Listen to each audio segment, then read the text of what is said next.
Assalomu alaykum aziz hamshaharliklar. Ana bugun bir katta ishni boshlab qo'ydilar. Ana bu Kogon tuman bilan Kogon shaharning o'rtasida 350 metr qolgan asfalt qilmagan joy bor edi. Ana Kogon shahar hokimligiga murojaat qildik. Ana ko'pchilik bo'lib ayollar, qizlar, erkaklarimiz shu yo'l yozgacha qishga loy edi. Xudoga ming qatla shukr, birinchi prezidentimizga katta rahmat. Ana mustaqilligimiz 35 yiliga bizga bu katta podarka bo'ldi. Mukofot bo'ldi desak ham bo'ladi.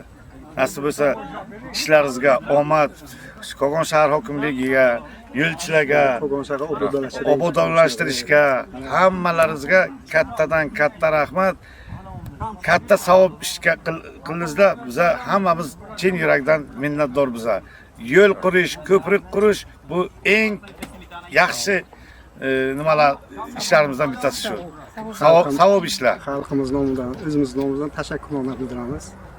Kogon shahar hokimligi nomiga ana shu yo'lni ta'mirlab berib, xalqning og'irini yengillashtirib berganlarga rahmat deymiz. Katta rahmat.